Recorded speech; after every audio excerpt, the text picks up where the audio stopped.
Do you hate Charlie Kirk? I know I do. Charlie Kirk is currently poisoning the mind of every young American who can stand to look at his stupid face. Now, does that sound like someone who might be easy to rope into a complex plan to put Charlie Kirk in the ground? I don't know. Let's talk a little bit more about that particular guy now. All right, Jesse on Fire, welcome back. So we got some updates, Charlie Kirk case, the usual, all right? So we've got a new recording from Hunter Kozac that I want you guys to hear. This is one of those things that who knows when he made this, you know what I mean? But to be clear, it is 4 full minutes of him railing on Charlie Kirk. But hypothetically, if he was going to be involved in the Charlie Kirk murder, I would imagine he wouldn't have thought like, maybe I should not put stuff like this out because it's going to make me look incredibly guilty. Again, a reminder, Hunter Kozac is the guy from Unfuck America who had asked the final question to Charlie Kirk about the trans shooter right before a trans shooter shot Charlie. Very suspicious. So I've got a new recording that someone sent me of him that I would love for you guys to hear, and you guys tell me what you think.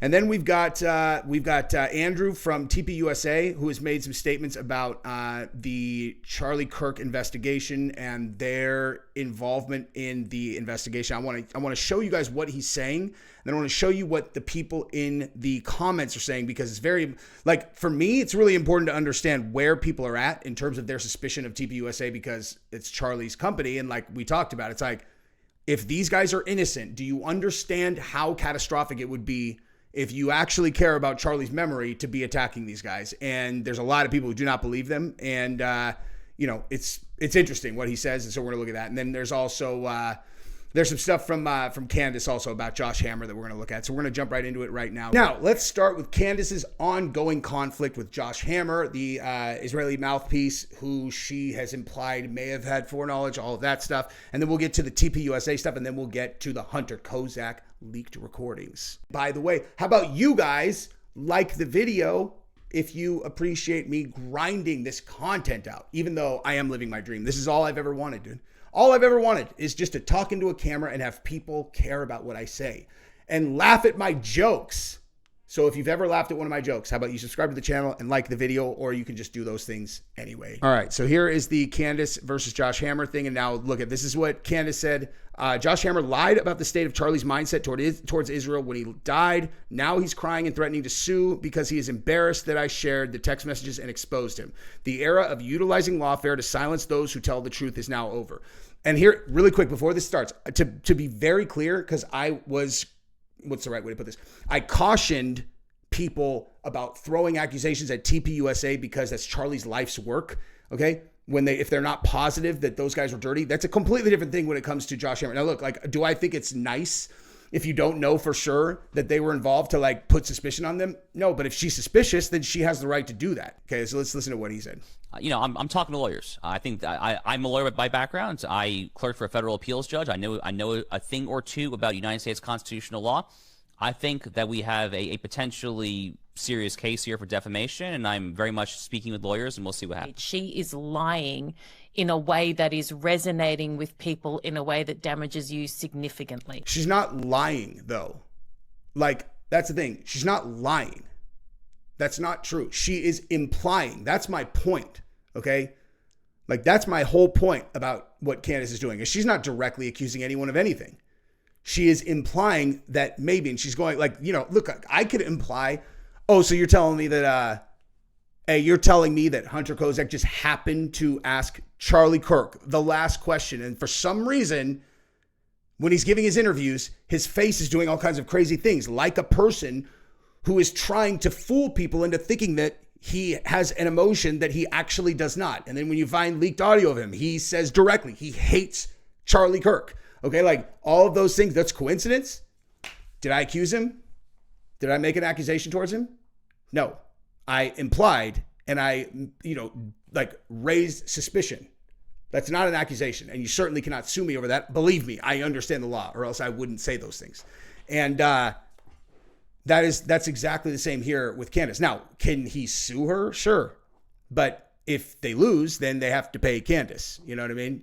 For defamation, you have to prove that she does not believe what she's saying at the time that she said it, and you have to prove malice, that she knew she was lying and she knew that she was going to damage them, and that's why she did it. Okay, good luck with that, dude.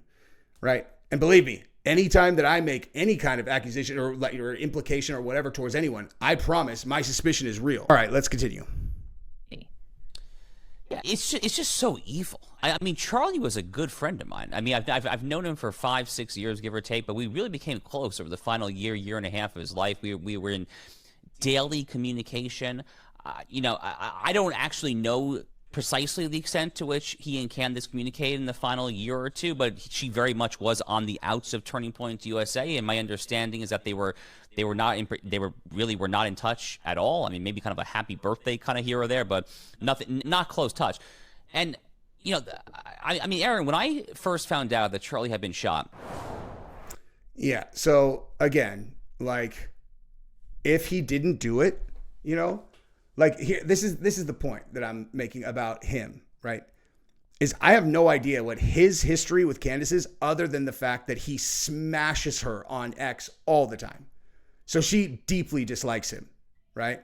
So if you want to light someone up all the time, you want to light her up constantly on the internet and say that she's crazy, postpartum, a lunatic, and all of those things, like, I mean, listen, dude, she is a monster if she does not like you. Like, if you think that, like, if anybody thinks there's some world where you can just go at Candace directly over and over and over and over and over and over and over and over and over, and she's just not going to remember that. And then when time comes where she sees you involved in something and she's like, well, I could throw this guy in there. You think she's not going to do it? And you think, and in this case, like, you think that she's not genuinely suspicious? Okay. Like, my point is, I think she might have blinders on. That's my whole point of why I'm trying to direct her towards the leftist radicals. That's my point. That's my point. And maybe she does. Maybe she doesn't. I don't know. But to think that she's going to take it easy on someone because maybe they didn't do it when she doesn't like them is completely absurd. But TPUSA, completely different thing. Totally different thing. Because that's Charlie's organization that he built, and out of loyalty to Charlie, if you're loyal to Charlie, you should be very cautious about throwing accusations in their direction. Speaking of which, let's listen to them right now. After you watch a really quick ad from PrizePicks. Now listen, I cannot stress this enough. If you want to support this channel, support PrizePicks. Give the game a run. They are an incredible sponsor. I got to do 2 of these every single week for you guys, but that's how much they believe in my channel, and I love them. It's NFL time, and that means it's time for you to join PrizePicks. I don't understand. What's daily fantasy? I'll explain that later. What you need to know right this second is that if you deposit $5 and put it in play, they will guarantee give you a free $50 regardless of whether or not you win with that $5 entry fee. Wait, I deposit $5 and I get $50 back regardless of whether I win. Yes, that's correct. So that'd be a 10x return guaranteed. Yeah, that's correct. So who wouldn't do that? I don't know, man. You tell me. Everybody is doing it. So tell us what else we get aside from $50 free. Well, you get to play the best daily fantasy game on the entire internet. Talk to me like a child and explain to me how to play. PrizePicks could not make this game more simple. You're going to pick which sport you want to play, and then you're going to start picking players that you're going to add to your roster. Then we're going to decide whether they're going to get more or less than the stat line provided by PrizePicks. We're going Shedeur Sanders, and we're going more because we are eternal optimists. Let's say you want to start small and you put $5 in play on your first roster. You can win up to $187.50. But if you're a big baller and you want to put, let's say, $50 in play, you can win up to $1,875. But let's say you are a big wallet gangster and you want to put $500 into a single roster. You can win up to $18,750 if all of your players deliver. Now, we also got some new features coming in with this new football season, and you're going to be able to play the same player up to 3 times with 3 different stat lines if you want. It's already live on Major League Baseball and WNBA. When you go to PrizePicks, you use the link in the description and you sign up and you use promo code JesseOnFire, you are going to get a free $50 once you put $5 in play. Use the link in the description, sign up using promo code JesseOnFire, put in $5 in play, and get your free $50 back. That's a 10x return. You are welcome. I love all of you guys. Let's go. Okay, so we're going to start here with the TPUSA. Actually, let me show you everything that was in here. Okay, so shadow evidence. On Charlie Kirk's birthday, his close friend Andrew Colvett said, "No one wants justice more than Turning Point USA." He told the public to trust him and revealed that his team is working with law enforcement. I would, of course. Colvett claims the assassin was lone gunman Tyler Robinson, but admits there are still unanswered questions about the shooting. I'm not going to comment on that. I'm going to hear it from him first, and then we'll talk about it. I think you out there in the audience want justice for Charlie. I can assure you the people that are in this building, the people who are closest to Charlie, want it more. And you need to believe me when I say that. And that goes for Erica, that goes for Tyler, that goes for the whole team. Amen. And I can certainly say that that is the truth for myself. I do believe him, by the way. I'll just say that up front. And just because you don't hear us speaking into a particular issue or an aspect of the case does not mean that we are not running 100 miles an hour in that direction to get the truth and to get justice. Yeah. And we have a team that is coordinating with law enforcement, both federal and state and local officials. And yes, we think we got the guy, that they got the guy. And it doesn't mean we don't have open questions. Who else knew about it? You know, when did they know about it? Right. And was there financing? Were people getting radicalized by certain groups or ideologies? We want to know all of that. Sure. And we're not going to rest until we get that. But just because you don't see us speaking into something, you know, doesn't mean we don't care, and doesn't mean that we're not working on those things actively. And you know, me in my role with Turning Point, I have to be aware of the fact that things I say in public could negatively impact an ongoing investigation. People don't like that answer. I think most people appreciate that answer, but there's some people that don't. But that is the truth, and we have to sort of respect the process, let it play out. Yes. And then in the meantime, Dan, we have stuff that we can work on, and that is making sure that Charlie's legacy, it grows, expands. Everything that he's saying is completely accurate, right? Like, that is true. They are in a very different situation than everyone else. Okay, like TPUSA, they are the inside. These are the guys that, like, it was their event. They're the ones who knew Charlie. They have information probably that we don't have, right? We all know they definitely had the footage from behind that they shared with law enforcement, and someone, you know, they let Candace see it once or whatever. But like, I genuinely do not, I do understand why people were a little bit suspicious of Erica, only because I am very in tune with what's wrong with that person's body language. I completely am guilty of that all the time. And Erica, just whatever. I mean, like, there would be no way for anyone to take me seriously if I didn't acknowledge the fact that Erica's, like, delivery on stuff and the direction that they went immediately following it was very bizarre. You know, like, where they do this gigantic memorial, which I thought was awesome and something that Charlie deserved. But I could see it the other way, where it's like, you guys put all this together, like this huge, you know, fireworks and all this stuff. And it seemed as though almost like there were people who were like benefiting from it and seemed excited. I understand that outlook, but I look at it different, where the way I'm looking at it is like, Charlie was such a critical leader in that organization, and they are floundering trying to keep this gigantic, you know, like they're the number one grassroots Republican, I don't even know like what you would call it, but beyond that, like grassroots Republican youth organization in the country. Like, they have massive responsibility to keep this thing together and to continue to do the work that Charlie spent and gave his life building. Like, if Charlie did not do this, he'd be alive for sure. Okay. The reason that the reason these people were so convinced that he was this radicalizing, you know, nightmare for the, you know, radical left, you know, the way they looked at him, is because of how effective he was. If he would have been doing something else, he wouldn't have been on their radar, and he wouldn't have been dead, you know? Now, if there is a state actor behind it, of course, like, I'm not like discounting that maybe there is a state actor. You do have motive. Like, you have motive when it comes to the state actor. There's no question about that, right? Like, you do have motive. But when you, like, to me, when you see the reactions to this stuff, it's like, that's why I keep on trying to be like, do you guys understand how much these people hate us? Like, do you understand? Because I know it doesn't really make sense. It doesn't make sense to me. I don't hate anybody that much. Like, literally, there's no, the way that they think of Trump and Trump's supporters, I don't look at any Americans that way. None. Like, literally, like, none. Right? So, I don't know. And I really feel for them, because I think people, like, again, I will just keep coming back to this. What if they didn't do it? If you're suspicious of them, like, what if they didn't do it? Think about what they are going through, having people accuse them of this if they didn't do it, which they almost certainly did not. You know what I mean? Like, the TPUSA people almost certainly had nothing to do with this, and they're just trying their best. And then they have the internet looking at them like, you guys did it. Imagine what that would feel like if someone accused you of killing one of your friends that you've been working with for 10 years. Like, and now we get to the Hunter Kozac section. So we're going to start with his 60 minutes interview, and the answer that is so suspicious to me that I don't really know what to do with it. And I'm very curious what you guys think in the comments.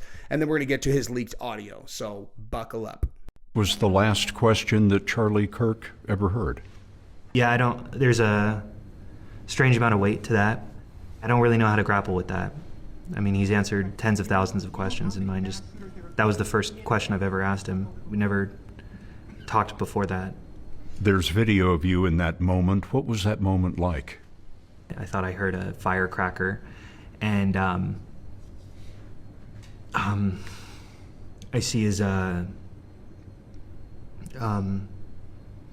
see the bullet hit his neck, and I fall to the ground. I think I recognized immediately what this was. This wasn't necessarily like a mass shooting. This was like an assassination.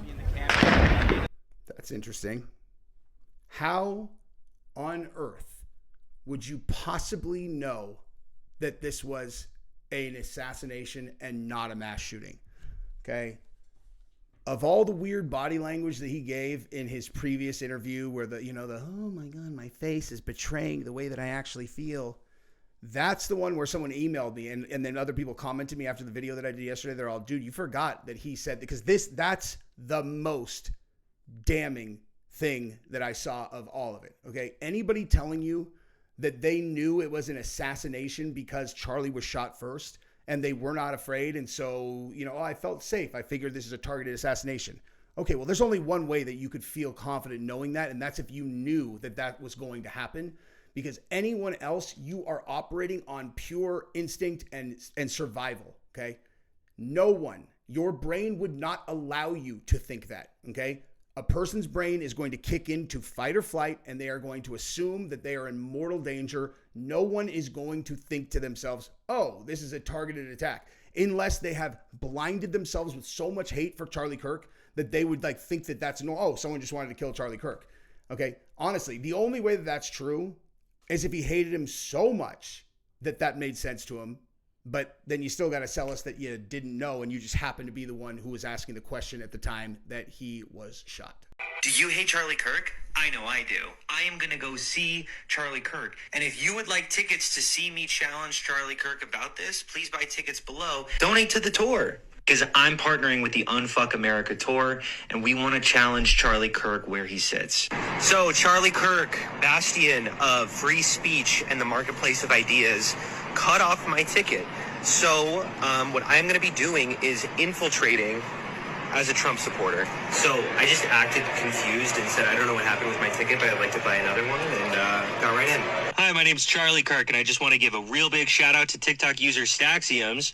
And if it weren't for him, I wouldn't be big, apparently. Oh, my God. So Charlie Kirk just said that the suspected Minneapolis school shooter was trans. First Nashville, now this. How many times makes a trend? Probably the only way to do this is to have an ungodly amount of time to parse through all of the 6,000 mass shootings that have ever happened in the history of America. I mean, Charlie's counting on the fact that only a psycho would do all that, huh? We could have 16 shooters, and I would still make the claim that trans people are surprisingly and extremely nonviolent. Now, while I was scrolling Charlie Kirk's video, I noticed... Now, I'll stop him right there real quick just to say this. If there's any confusion here, okay, I feel as though the really radical wing of the left has this idea that the right lives to radicalize people against trans people. Okay, I will keep on reiterating this. That is not true. Okay, that is not true. That is not true. I have no issue with adult trans people at all. Zero. We can go to lunch. We can have a good time. You can tell me about your experiences. Like Blair White should probably just in and of itself just disprove that entire idea. They're like, well, yeah, but Blair White's like a right-wing radical. It's like Blair White is trans. Yeah, but she's right wing, so she doesn't, she's not like our kind of trans.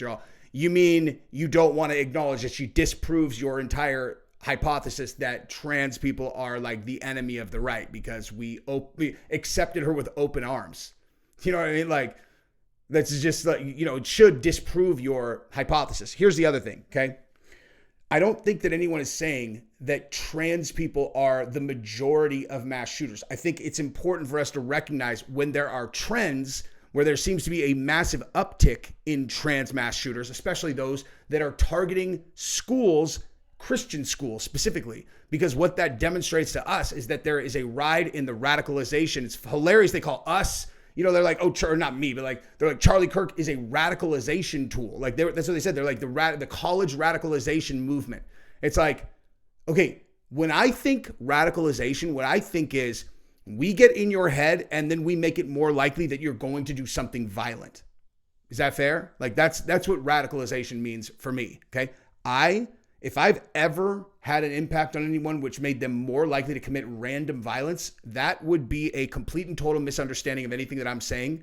And I'm sure that these people, the only reason I bring myself up is like, I'm sure these people see me as some kind of, adversary of theirs, but because I voted for Trump, it's like, well, this is like the world's not that black and white, man. Okay. This is simple. As you see more and more and more trans shooters targeting Christian schools, it means that there is a spreading ideology that is promoting the idea that that is a good thing to do because it keeps on happening. Okay. So dumb. Let's continue. That he was touring America and he was touring universities specifically.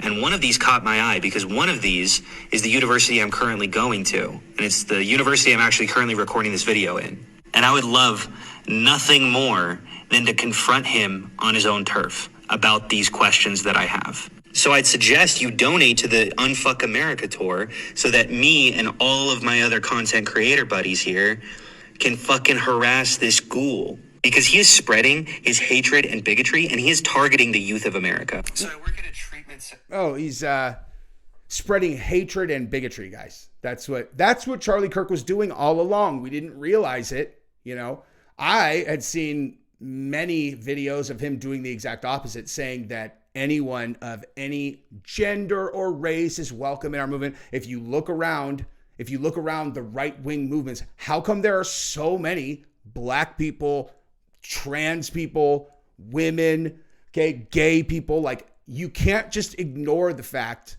that all of these people who you specifically say are anti-trans, anti-gay, anti-black, anti-whatever, that they collaborate openly with people like Dave Rubin, who's gay, okay? I don't even like bringing it up because who cares if he's gay? But Candace Owens, who's black, Blair White, who's trans, okay? Like, these things disprove your entire base ideology. It just disproves it, okay?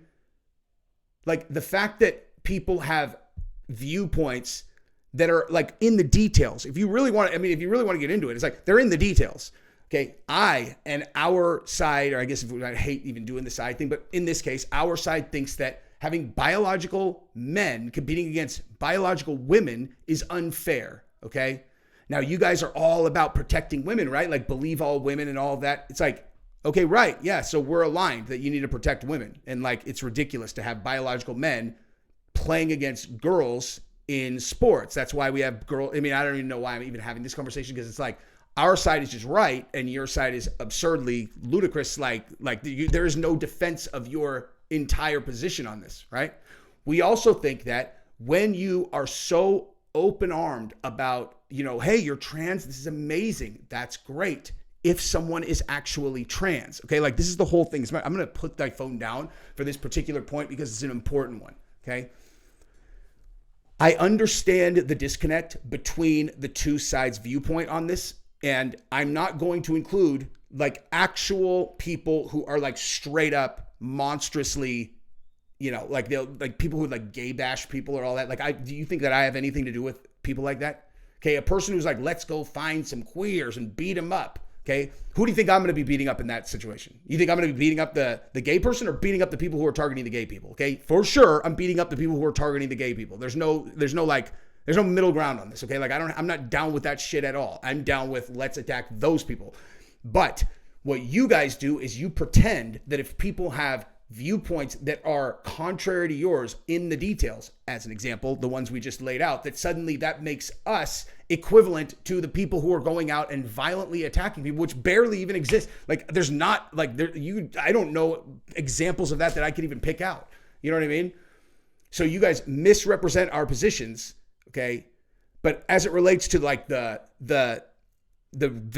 main disconnect is this: you guys think that it is so important to open arms people who come out as gay, come out as trans, come out as whatever, but specifically we're talking about trans, that in our opinion, you take it so far that what you've actually done is incentivized people to be trans when they are not actually trans. And when you consider the gravity of the of the decision that they're going to make if they go all the way with trans, okay, we're like, whoa, motherfucker, wait, you better back that up, dude. Okay, you can't just build a pipeline, okay, supported by the medical complex where they are going to make tons and tons of money if they go, oh, well, wait, hang on, let's talk about this for a second. If we get a kid who's 10 years old on the conveyor belt towards becoming trans, how much value do they represent for us long term? Okay. And then you add that incentive structure in because it's millions of dollars per person that goes trans. Okay. So now you have you guys who are like, we're just open arms. We just want to make sure we take care of them. Then you take that nasty incentive structure in, and then suddenly you have this now money driven, thing that combines with your guys is we need to support them and make them feel good, that turns into a conveyor belt that is going to have people who are definitely 100% not trans becoming trans because they've been incentivized by you and the medical industrial complex. And so now you have kids that are on puberty blockers. Makes no fucking sense. Okay. You don't want to look at the stats of what happens if you do not give them puberty blockers. And when they hit puberty, how many of them grow out of whatever feelings that they have related to that. Okay. You think that we have any issue with grown up trans people? We don't, dude. Okay. That is an idea that you guys are throwing at a big group of people that does not land. Sure. There are some people who think it's fucking weird. You know what I mean? And or think it's just not real. They're like, dude, it's just a mental disorder. And I mean, let's be honest, right? Let's be honest, right?